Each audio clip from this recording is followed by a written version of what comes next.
झारखंड के राज्यपाल संतोष गंगवार पहुंचे जमशेदपुर देव वाटिका में प्रतिभा सम्मान समारोह में लिया हिस्सा। बिहार के मुख्यमंत्री नीतीश कुमार की अध्यक्षता में राज्य कैबिनेट की बैठक आयोजित। बैठक में 47 एजेंडों पर लगी मुहर। नेता प्रतिपक्ष तेजस्वी यादव पहुंचे मुजफ्फरपुर। तुर्की इलाके में दुष्कर्म पीड़िता के परिवार से की मुलाकात। मानहानि मुकदमा पर प्रशांत किशोर का पलटवार, कहा मुकदमा नहीं रोक सकता सच, हम लोग किसी मुकदमा या एफआईआर से नहीं डरने वाले। और पटना में संकल्प से सिद्धि तक की कार्यशाला आयोजित। बीजेपी ने पेश किया 11 साल रिपोर्ट कार्ड।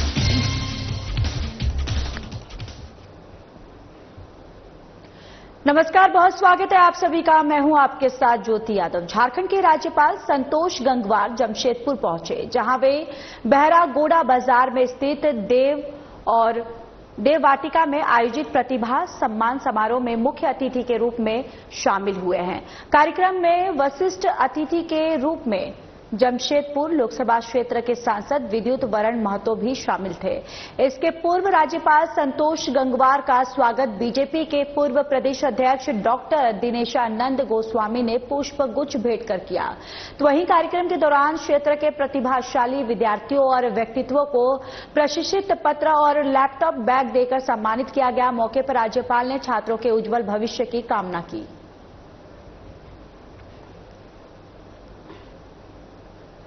बिहार के मुख्यमंत्री नीतीश कुमार की अध्यक्षता में राज्य कैबिनेट की बैठक हुई और आयोजित की गई कैबिनेट की इस बैठक में 47 एजेंडों पर मुहर लगी, जिसमें प्रमुख रूप से राज्य सरकार अलग अलग विभागों में 4799 पदों पर बहाली करने जा रही है।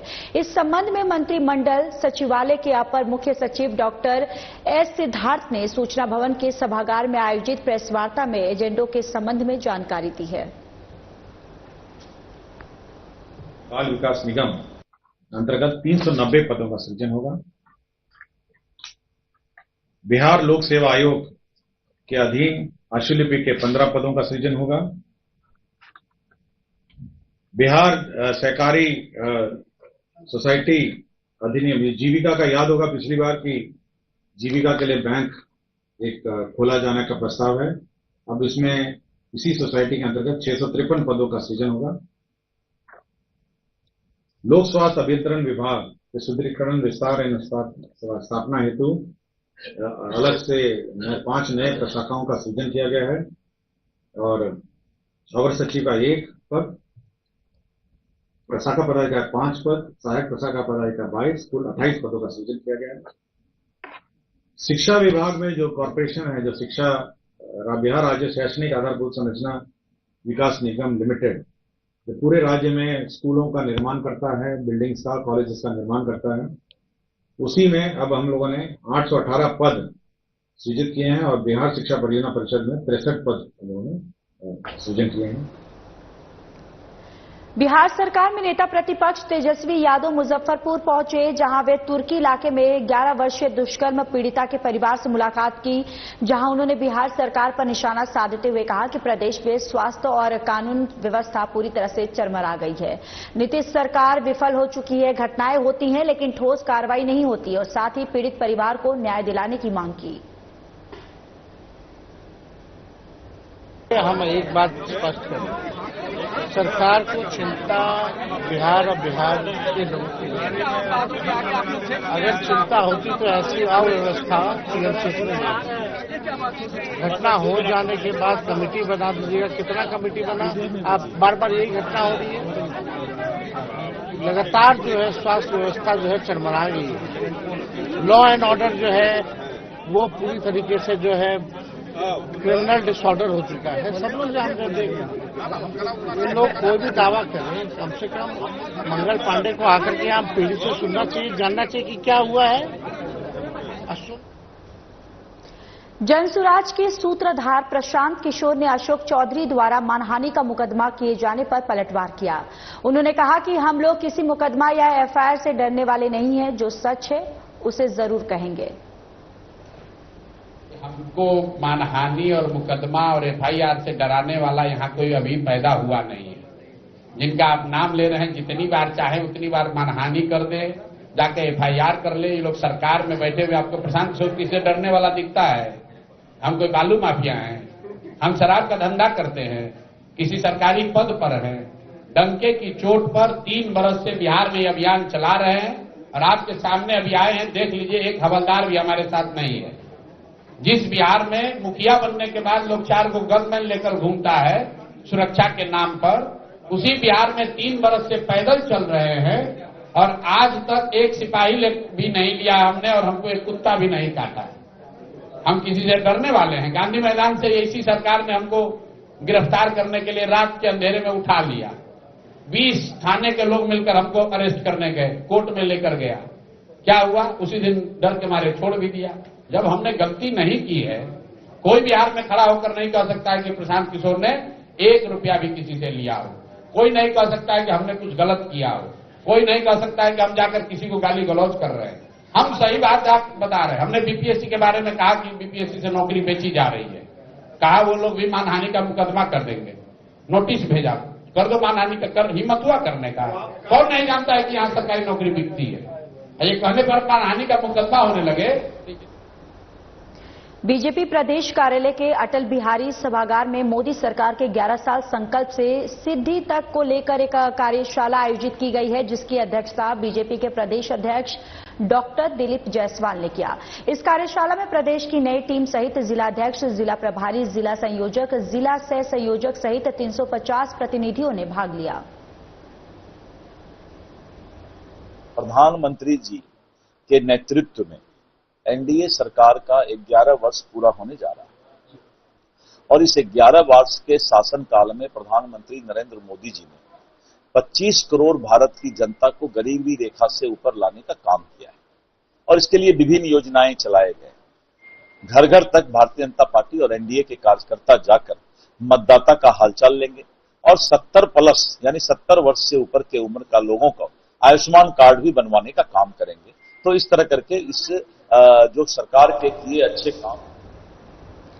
रांची स्थित सिरमटोली स्थित सरना फ्लाईओवर के समक्ष रैंप हटवाने का मामला को लेकर कल यानी कि 4 जून को आदिवासियों के विभिन्न संगठनों के द्वारा झारखंड बंद करने का आह्वान किया गया है। इस पर प्रदेश कांग्रेस ने भारतीय जनता पार्टी पर षड्यंत्र रचने का आरोप लगाया। प्रदेश महासचिव ने कहा कि इस मामले पर झारखंड के मुख्यमंत्री हेमंत सोरेन ने आदिवासी समाज के विभिन्न संगठनों के लोगों से बातचीत की है, लेकिन भारतीय जनता पार्टी ने आदिवासियों को बहला फुसलाकर आंदोलन करवाने का काम कर रही है। देखिए, माननीय मुख्यमंत्री ने भी सिरमटोली फ्लाईओवर को लेकर के तमाम सामाजिक संगठनों के साथ बैठक किया और बहुत ही गंभीरता और संजीदगी के साथ तमाम बातें सामने आई है। हमें लगता है कि भारतीय जनता पार्टी के नकारात्मक रवैये के कारण इस तरह की प्रकरण राज्य में लगातार जारी रहता है, क्योंकि भारतीय जनता पार्टी यह चाहती नहीं है कि इस राज्य का विकास हो और जब भी विकास की बात होती है तो भारतीय जनता पार्टी कुछ न कुछ अड़ंगा उसमें लगाने का काम करती है। स्वाभाविक तौर पे राज्य का विकास हो रहा है, तमाम चीजें तमाम संगठनों के सामने माननीय मुख्यमंत्री ने भी साझा किया है। कई दौर की बैठकें भी हुई है और यह लोकतंत्र है, डेमोक्रेसी है। डेमोक्रेसी में आंदोलन करने का, अपनी बात रखने का अधिकार हर व्यक्ति को है।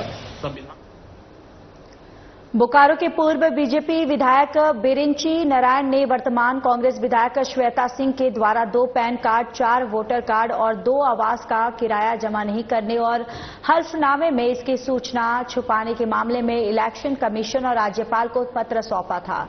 इसे लेकर पूर्व विधायक चास एसडीएम प्रांजल ढांडा से मुलाकात की। पूर्व विधायक बिरिंची नारायण ने कहा कि वर्तमान विधायक ने अपने नॉमिनेशन पत्र में जानकारी छुपाने का काम किया है और इस पर जल्द से जल्द जांच कर कार्रवाई करने की मांग की है। बुलाया था, नोटिस भेजा था कि आप कृपया सदैव उपस्थित होकर और मुझे बताएं, तो मैंने आज मिलकर के उनसे आग्रह किया है। मैंने लिखित भी दिया है।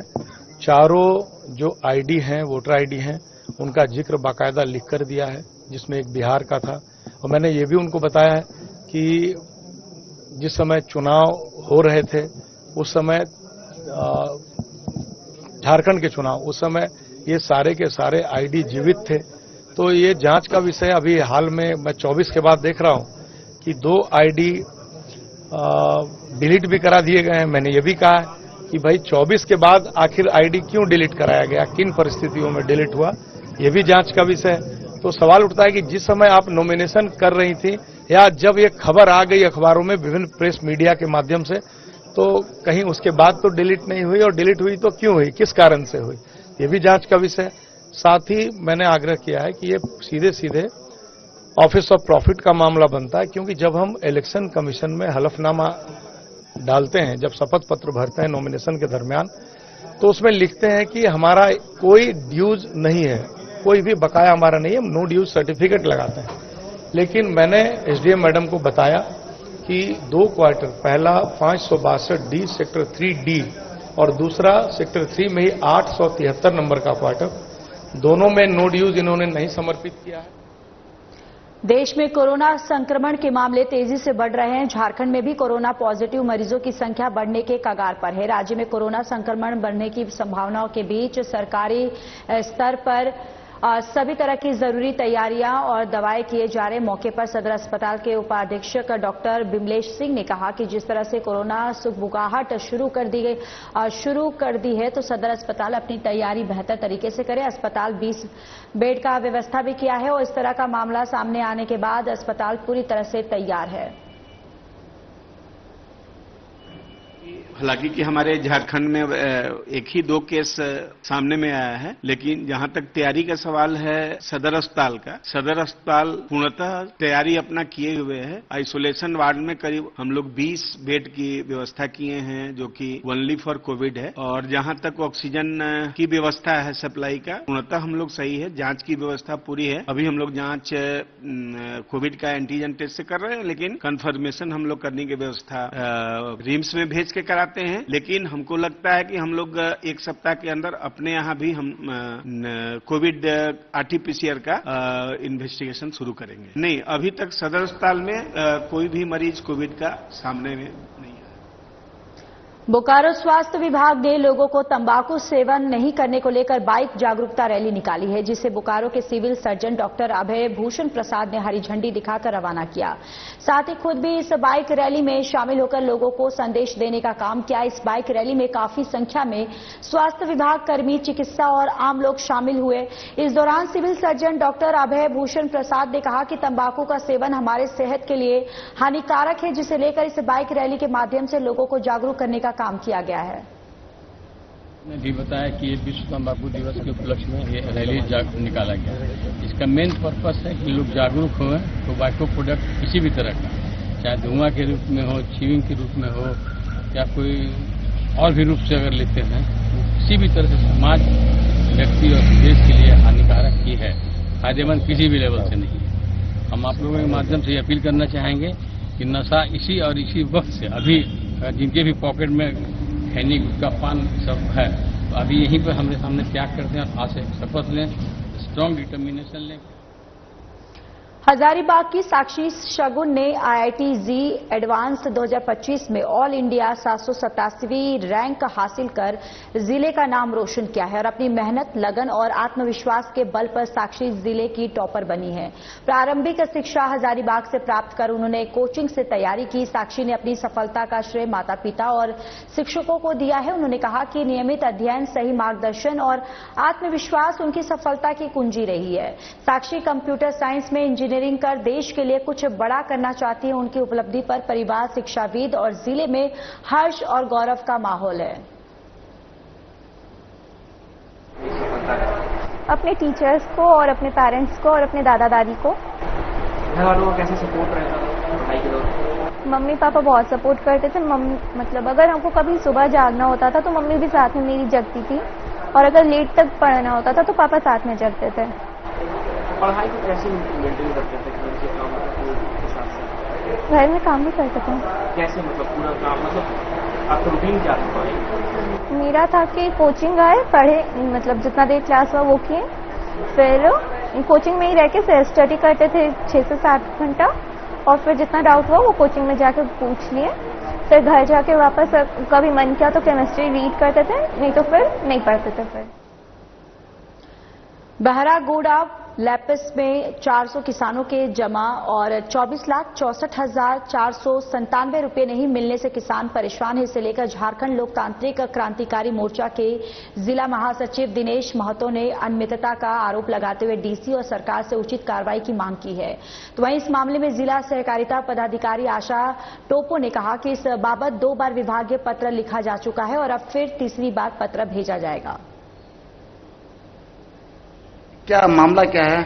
देखिए, मामला बौड़ागुड़ा का लेम्स का मामला है, जो कि बौड़ागुड़ा लेम्स का खाताधारियों ने हमको आवेदन दिया था। तो आवेदन के अलग में हमने जिला के उपायुक्त महोदय को जांच के लिए आवेदन दिए। आवेदन में हमने 50 लाख का घोटाला का आरोप लगाया। तो उपायुक्त महोदय ने जांच किया। जांच में 27 लाख का पुष्टि हुआ। पुष्टि होने के बाद जिला सहकारिता पदाधिकारी ने लेम्स के सचिव को आदेश दिया कि खाताधारियों को नियमानुसार भुगतान करने के लिए जनवरी माह में निर्देश दिया, परंतु 5 महीना बीत जाने के बावजूद भी अब तक खाताधारियों को पैसा नहीं दिया जा रहा। लेम्स के बहरागोड़ा लैंड जैसे धान आदि प्राप्ति करती है, तो 2011-12 या 12-13 में धान आदि प्राप्ति जब वो लोग कर रहे थे, क्योंकि मैंने अभी जांच कराया है, जांच रिपोर्ट के हिसाब से मैं जवाब दे रही हूँ कि हमारे सहायक निबंधक सर्व समिति घाटशिला अंचल और वहाँ के जो कोऑपरेटिव एक्सटेंशन ऑफिसर है, उनकी संयुक्त टीम जांच की थी और उनकी जांच रिपोर्ट के अनुसार उन्होंने यही बोला है कि धान आदि प्राप्ति मद में हथालन और परिवहन मद में जो पैसा मिलना था जेएफसी से, वो नहीं मिला था और वो पैसा उन्होंने जमावृद्धि का यूज किया और वो अभी भी 1 करोड़ आजादी के 78 वर्ष और झारखंड राज्य के 25 वर्ष होने के बाद भी जामा प्रखंड के आदिवासी गांव पलासबनी का भालुक सुगिया टोला पक्की सड़क मार्ग से नहीं जुड़ पाया है और इस टोला में लगभग 15 घर है। आपको बताते चले कि पलासबनी गांव के ही बौद्ध टोला में पक्की सड़क पहुंची हुई है, जो करीब 1 किलोमीटर दूरी पर स्थित है। सड़क की तो बहुत समस्या है। हम लोग का यहाँ पलासबनी टोला से भालूसुंगिया टोला तक सड़क मार्ग से जोड़ा जाए और जब कोई भी पदाधिकारी या कोई भी नेता लोग आते हैं तो वो लोग तो आश्वासन सिर्फ दे ही देते हैं, लेकिन कुछ नहीं कर पाते हैं। आज तक कितना 20 साल पहले से ही इस तरह का आश्वासन देते देते हम लोग को तो अभी कोई भी मरीज हम लोग रोड तक नहीं ले जा पा रहे हैं, टांग कर ले जाते हैं, उसके बाद ही कुछ होता है हम लोग का। ये बहुत दुख की बात है। कितनों भी पदाधिकारी आते हैं, सुन कर चले जाते हैं और लेकिन कुछ नहीं कर पाते हैं। कितने प्रतिनिधि, कितना जनप्रतिनिधि आते हैं, वो लोग सिर्फ आश्वासन के लिए आते हैं, लेकिन काम कुछ नहीं करते हैं। बकरीद को लेकर सदर थाना परिसर में शांति समिति की बैठक आयोजित की गई, जिसकी अध्यक्षता सदर एसडीओ संदीप अनुराग टोपनो ने की है। बैठक में साफ सफाई, बिजली, पानी, सड़क और विधि व्यवस्था को लेकर चर्चा हुई। 7 जून को बकरीद सादगी और शांति के साथ मनाई जाएगी। ईदगाह समेत 4 जगहों पर नमाज भी अदा की जाएगी। सुरक्षा के मद्देनजर पुलिस बल तैनात रहेगा। समिति की बैठक सदर थाना परिसर में आयोजित की गई, जिसमें बकरीद को लेकर जो तैयारियां हैं उसके संबंध में शांति समिति के सदस्यों के साथ चर्चा की गई और इसमें जो उनके द्वारा बताया गया कि नमाज के जो समय क्या होगा मोटा मोटी, उसके अलावा नमाज के बाद जो कुर्बानी होगी उसको लेके नगर परिषद से कुछ क्वेरी थी, उनको निर्देशित किया गया है नगर परिषद को कि जो कुर्बानी के बाद का जो कचरा है उसको निष्पादन किस तरह से किया जाएगा, उस संबंध में डिटेल से आज चर्चा की गई है। इसके अलावा बकरीद पर्व को लेकर के आज सदर थाना के परिसर में शांति समिति की बैठक की गई।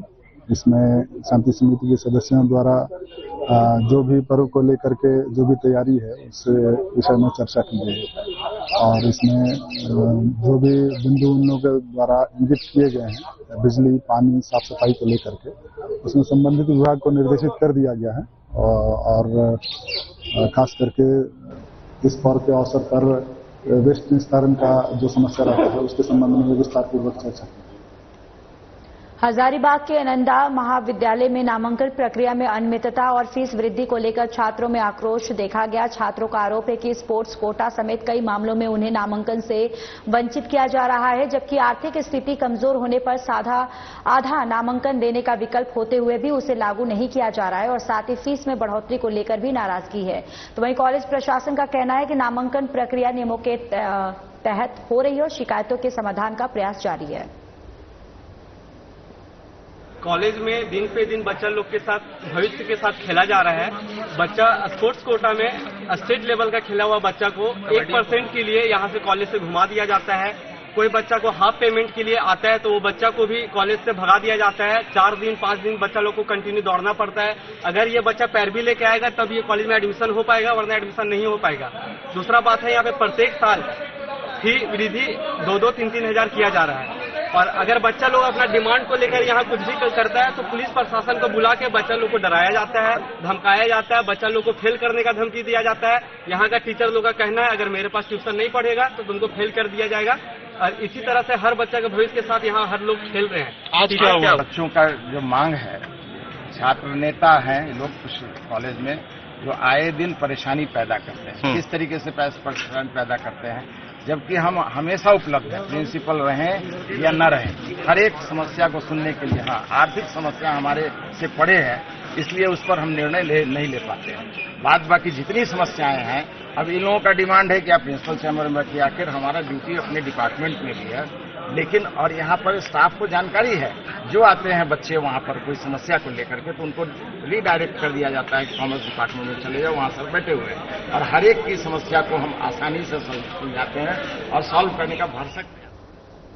राजधानी रांची में अवैध बालू का चलन की खबर बनाने वाले पिठौरिया के पत्रकार विजय गोप पर हुए हमले को लेकर एसएसपी या डीआईजी चंदन सिन्हा ने पत्रकारों के प्रतिनिधि मंडल से कहा कि 24 घंटे में सभी आरोपी महिला माफियाओं की गिरफ्तारी होगी। एसएसपी ने थानेदार को निर्देश दिया है।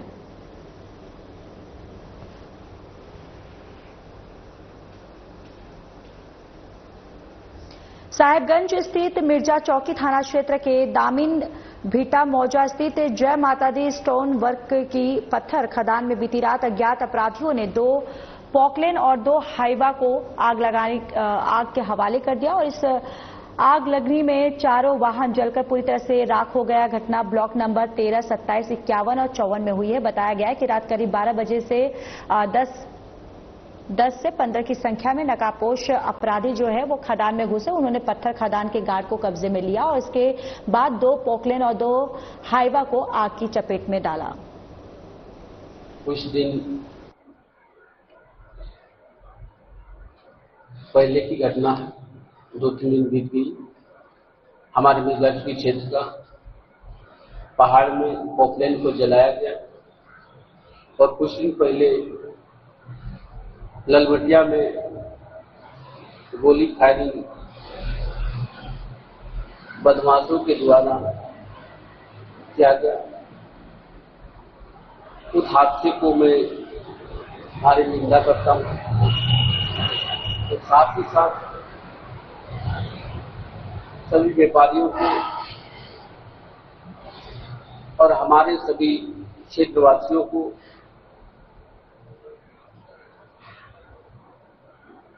शांति बनाए रखने के लिए अपील करता हूं। और वरीय पदाधिकारी बोकारो पुलिस की साइबर सेल की टीम ने मध्य प्रदेश के इंदौर से 3 साइबर अपराधियों को गिरफ्तार करने में कामयाबी हासिल की है और इन साइबर ठगों ने बोकारो जिले के आईईएल थाना क्षेत्र के रहने वाले उत्तम कुमार सिंह से स्टॉक ट्रेडिंग में लाभ पहुंचाने के नाम पर 1 दिसंबर 2024 से 25 मार्च तक कुल 14,73,300 रुपए की ठगी करने का काम किया था। एसपी हरविंदर सिंह ने बताया कि तीनों आरोपी लोगों से पैसे बढ़ाने के नाम पर फोन कर ठगी करने का काम करते थे। आयुषी जैन, अंश जैन और बाकी सहयोगी से उनकी बात कराई, अलग अलग नंबर बदल के उनको झांसा दिया कि आपको हम स्टॉक ट्रेडिंग में बहुत ज्यादा प्रॉफिट प्रोवाइड करवा सकते हैं अगर आप हमें पैसे दें तो। ऐसे ही उनको इसी उसमें बार बार अलग अलग पैसे लेके उनसे लगभग 14,73,000 का उनके साथ फ्रॉड हुआ और ये कार्ड 28 मार्च 2025 को जो है रजिस्टर हुआ था। इसकी इन्वेस्टिगेशन में अलग अलग टेक्निकल एंगल से इन्वेस्टिगेट करने के बाद हमारी टीम जो है एमपी गई इंदौर और वहां पर छापामारी करी और वहां से जो है 3 जो इसमें एक्यूज्ड हैं उनको अरेस्ट करके आज लेके आई है। जामताड़ा के चेंगाईडीह स्थित एक सीएसपी केंद्र संचालक से पिस्तौल की नोक पर करीब 90,000 रुपए की लूट की गई है। संचालक अब्दुल मलिक ने बताया कि वह इंडियन बैंक से 82,000 रुपए निकालकर लौट रहे थे, तभी नाराडीह के पास बाइक सवार 2 अपराधियों ने उन्हें रोककर लूट की घटना को अंजाम दिया। उनके पास अतिरिक्त 10,000 रुपए भी थी और जिसे अपराधियों ने लूट लिया है। घटना की सूचना मिलते ही थाना प्रभारी संतोष सिंह ने बैंक और आसपास के सीसीटीवी फुटेज जो है वो खंगाले करके 82,000 रुपया ले जा रहे थे और मेरे साथ 10-12 हज़ार था। उसके बाद नारहाड़ी का इमली का पेड़ जो पुल है उसी के सामने सादा अपाची रिवॉल्वर दिखा के लेके चले गए। किधर भागा उन्होंने? 2 आदमी। आदित्यपुर थाना पुलिस ने गोली चलान मामले का 48 घंटे में खुलासा करते हुए 4 अपराधी को गिरफ्तार कर लिया है। गौरतलब है कि बीते 1 जून को मांझी टोला में दीपांकर भूया पर गोलीबारी की घटना घटित हुई थी और इस मामले में पुलिस ने मोहित प्रमाणिक, सुजल अधिकारी रोहित देशपांडे और जीसू गोप को हिरासत में लिया है। सालडी बस्ती में दीपांकर भूया नामक युवक पर शाम को करीब 7 बजे के आसपास गोली चलाने की घटना प्रतिबंधित हुई थी। इस संदर्भ में आदित्यपुर थाना कांड संख्या 161/2025 दर्ज करते हुए कांड का अनुसंधान प्रारंभ किया गया। घटना की गंभीरता को देखते हुए अनुमंडल पुलिस पदाधिकारी सराय कोडरमा जिले के छतरबर गांव में 11,000 वोल्ट के हाईटेंशन तार की चपेट में आकर 41 वर्षीय शंकर गुप्ता की मौत हो गई। घटना से इलाके में दहशत और परिजनों में शोक की लहर है। मौके पर पहुंची पुलिस को परिजनों ने शव जो है सौंपने से इनकार कर दिया है।